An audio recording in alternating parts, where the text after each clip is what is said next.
In the forgotten folds of time, when the stars were still young and the sands carried the memories of gods and monsters, the world was made of stories.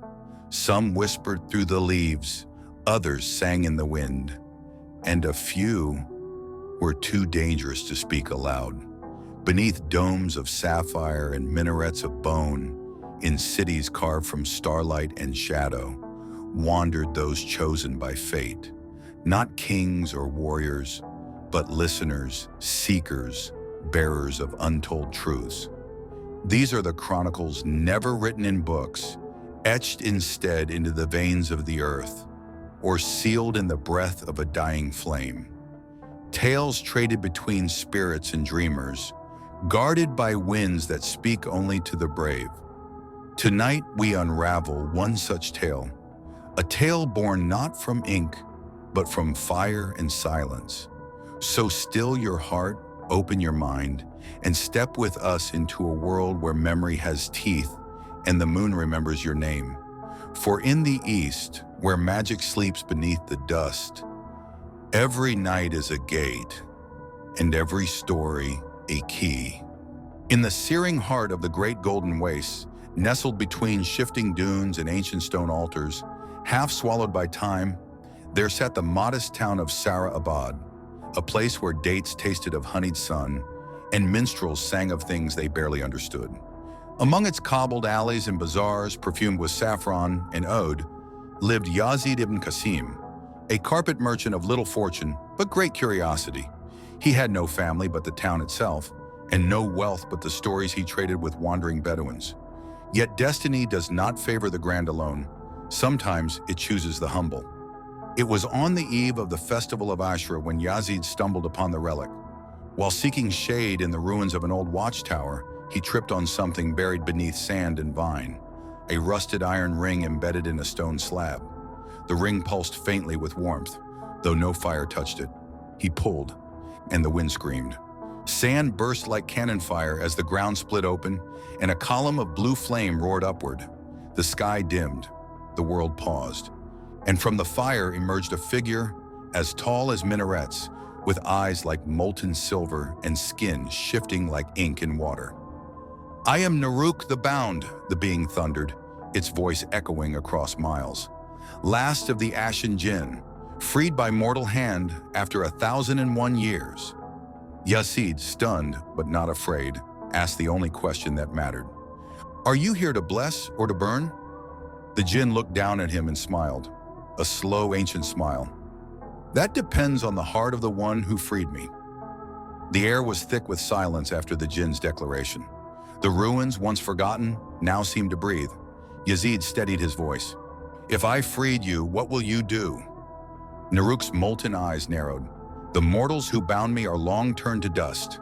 Their kingdoms, forgotten, but vengeance seeps through time. I carry it still." The Djinn raised a charred hand, and the earth around them cracked. "You are owed 3 wishes, as is the ancient custom. But know this, each desire has a price, and mercy is a rare coin." Yazid, whose life had been shaped by stories more than swords, surprised the Djinn. "Then I ask for no riches, no power. I ask for a single thing: travel with me, that I may learn who you are, before I speak my wish." The flame surrounding Naruk flickered. "You ask to know a Djinn? I ask to know a soul." And so it was that a pact was made, sealed not in gold or magic, but in intent.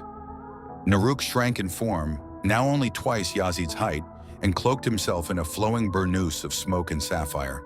He walked beside Yazid as they returned to Sarabad. Their presence did not go unnoticed. In the winding alleyways of Sarabad, whispers grew teeth. A man was seen speaking to a being of unnatural glow. Word reached the ears of Farooq ibn Halim, the self-styled king of shadows, who ruled the city's underbelly. Farooq, greedy and cunning, sent his men to capture Yazid and bind the Djinn for themselves. That night they struck. Yazid awoke in chains. "You are but a merchant," Farooq sneered. "Tell us the words, the spells. Control him or bleed." Naruk stood silent in the shadows, eyes dim. But Yazid did not beg. "He is no beast. He chooses who hears him. Farouk drew his blade. Then choose death. In that moment, Naruk stepped forward. I have seen kingdoms fall for less, he said coldly, but vengeance is not mine to take. Yazid, bruised and bloodied, whispered through cracked lips. Spare them. Bind them to their shame, not their graves. And so Naruk worked a curse, not of death, but of revelation. Each thief would speak only truth from that day forward. Their lies melted off their tongues like wax. Their empire of deception crumbled within a moon cycle. Yazid was freed, but something within Naruk shifted. As they traveled east, the land changed.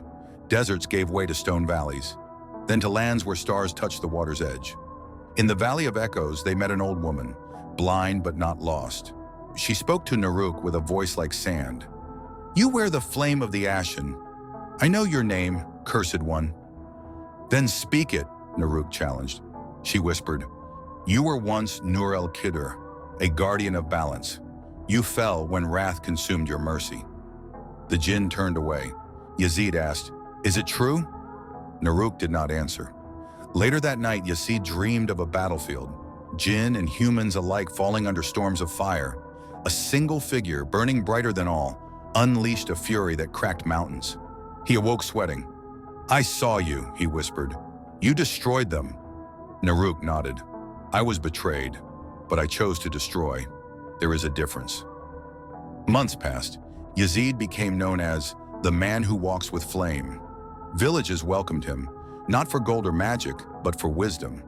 And then in the Garden of Silent Stones, where the moonlight never fades, Naruk turned to him. Your time has come. Speak your wish. Yazid paused. I wish. He looked out over the hills. That you forgive yourself. The jinn's fire flared, then dimmed. That is no wish. That is a sentence. Then let me carry it with you. There was silence. The wind held its breath. Then Naruk knelt, and the last of his chains fell. And so, as the final ember fades and the night exhales its last breath, the story returns to slumber, folded once more between the pages of silence and stars. What you've heard tonight is but a fragment of the East's boundless heart, a single echo in the grand chamber of legends, a whisper carried by the winds of ages, finding you now as it found others before and will find others still. Perhaps it is not the end, but a pause. For stories, like rivers, never truly stop. They only wait, curling into dreams, slipping into shadows, ready to return when the moon is high and the world is quiet once more. So close your eyes gently, but keep your heart ajar, for the tale will come again, maybe in another form, maybe with another name, but always with the same spirit. Until next time, beneath stars and silence, the tale rests.